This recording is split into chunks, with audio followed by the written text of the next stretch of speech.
My parents were very strict growing up. In particular, my sister and I had a tightly enforced curfew.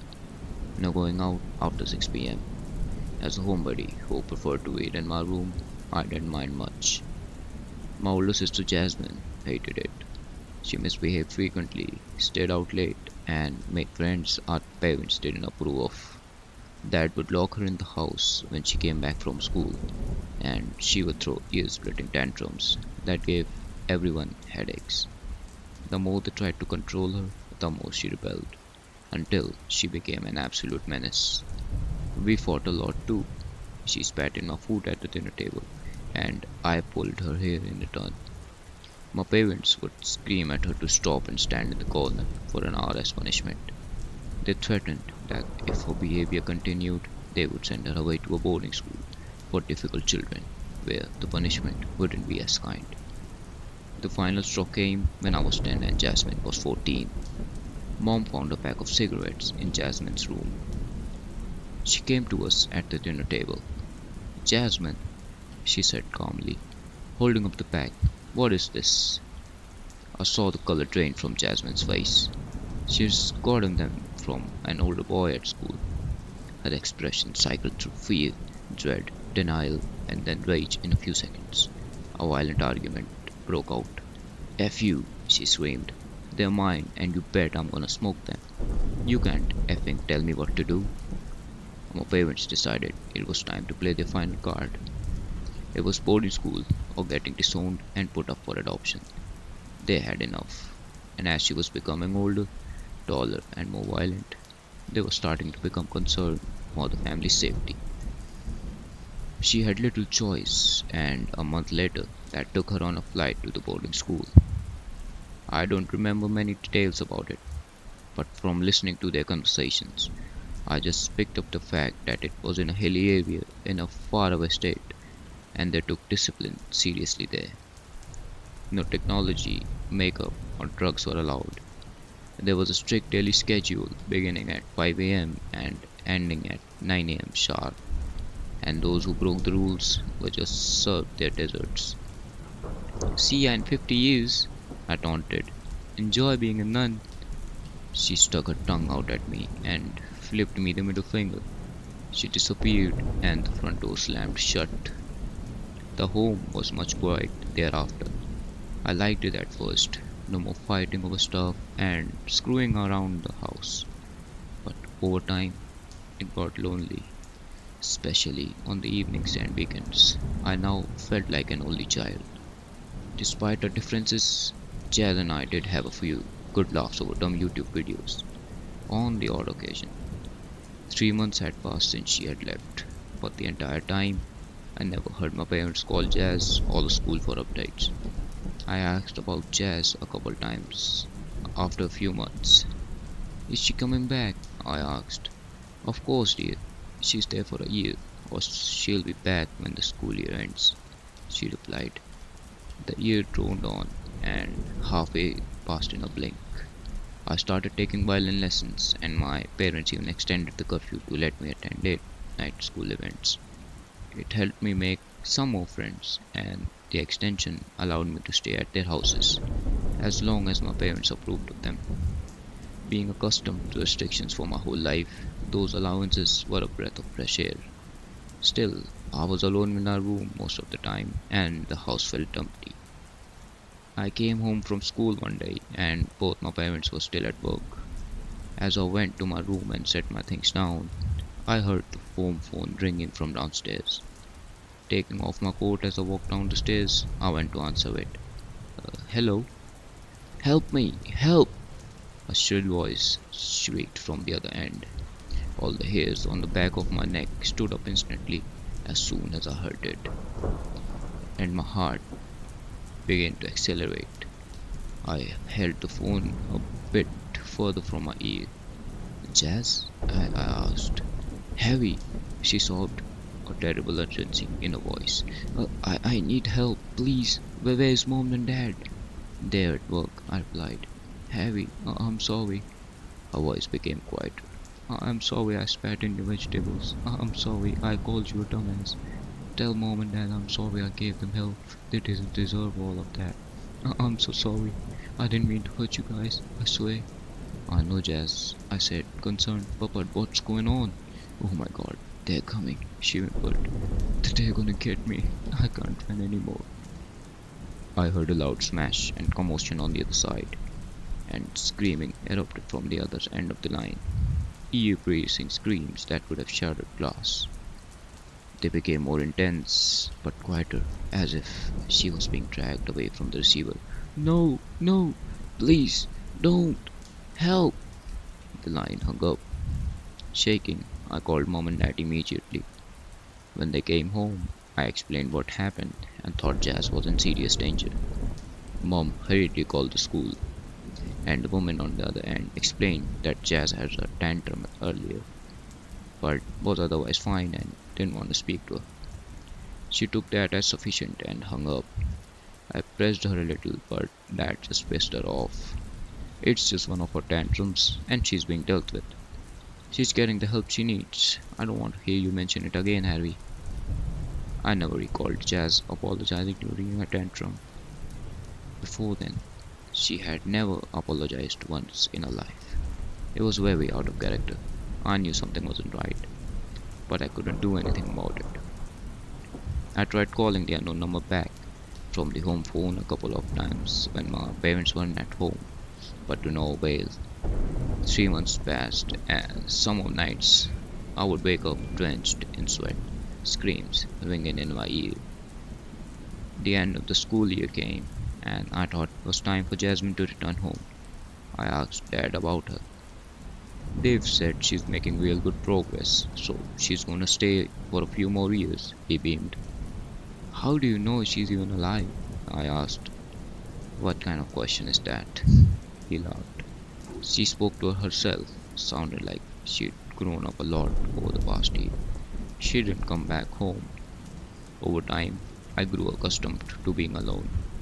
Mom and Dad never talked about Jazz again.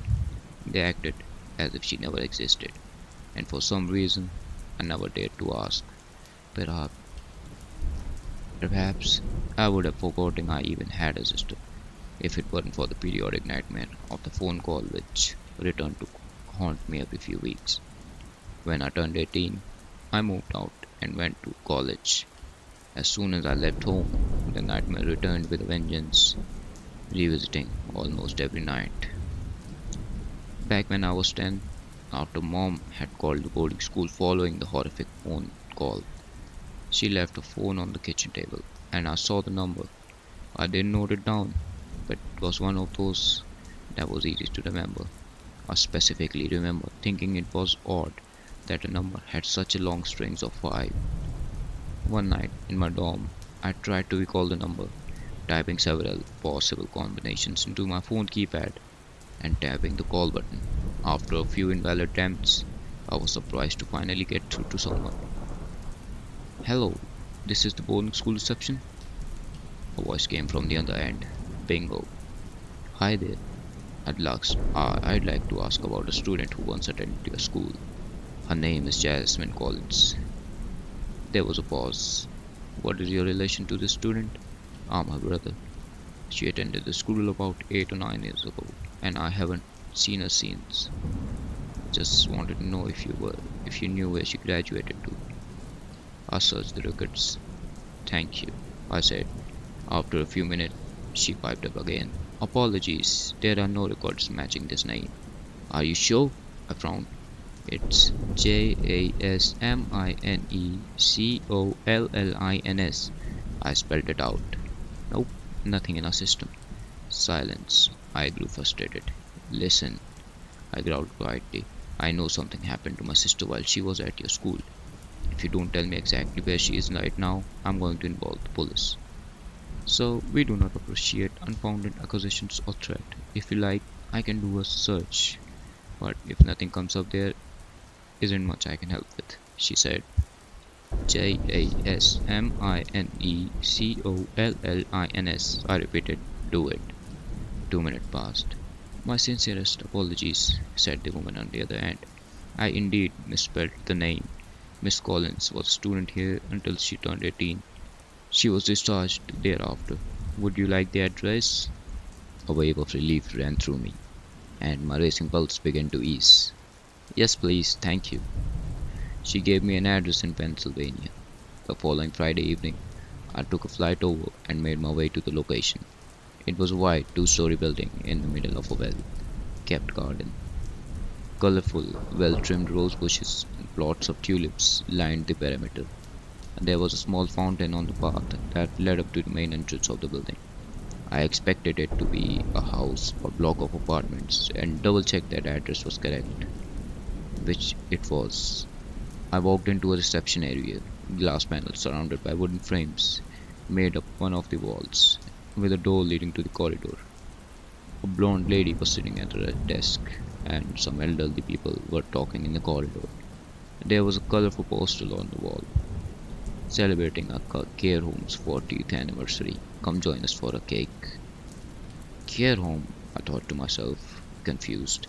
Hi there, said the woman at the desk in a cheery tone. Hello, I'm looking for my sister. Someone told me she would be here. Name? She asked. Jasmine Collins. She typed it and clicked. Take a seat. I won't be 2 seconds. She descended down the corridor and returned a few minutes later, pushing a wheelchair with someone on it. My eyes widened as she came closer. The woman in the wheelchair had big bulging eyes, with pupils that pointed away from each other absently, and a crooked neck slanting uncomfortably to the right. Her arms and legs rested limp, feet bent in an uncomfortable position. Her thin, brittle brown hair hung from her scalp, which housed specks of dandruff. Her limbs were stick thin, and but her midsection bulged slightly. She sat almost motionless as she was pushed towards me, apart from her chest, which rose as she gasped in breaths of air. A drip of saliva ran down from the side of her open mouth. She wore a pink shirt that said Mondays and a blue flowery dress. There was a cannula and dressing on her left arm, and a yellow feeding tube came out of her right nostril, taped to the side of her face. The blonde lady brought her in front of me, then flipped the brake on the wheelchair. She crouched down next to it and stroked the woman's sparse strands of hair. Say hello, Jasmine, she said softly. The woman in the wheelchair let out a long groan. I stared in disbelief, horrified. What happened to her? I choked. She was admitted to us a few years ago, before I started working here, explained the blonde lady. I heard she had contracted bacterial meningitis at another residence and got brain damage as a result. No, I said, shaking my head, my voice trembling. This isn't right, I continued. Something very bad has happened to her. How did she get here? Can you check the records? Well, before I started working here, this place had paper records. Some of them got lost. Hers was one of them, but what the staff at the time could remember was transcribed onto the new electronic system. She reached over the desk and flipped the computer monitor around. Her notes here just said she was admitted at the age of 18, having suffered brain damage after contracting meningitis as a teenager, and presented as quadriplegic with greatly reduced cognition and speech. She had a medical exam on admission, which confirmed this. No suspicious circumstances were reported. Where was she brought here from? I asked in a panic, trying to read the text on the screen. And by who? The lady looked at the screen and scrolled down. Doesn't say, she said. Is that all you can find? Everything? She nodded. I stared for what seemed like hours and finally broke off my trance. Thank you, I croaked, rattled. I took the handles of the wheelchair and unlocked the brakes, wheeling it and the woman outside into the guarding area, down the path leading to the front doors and past the fountain.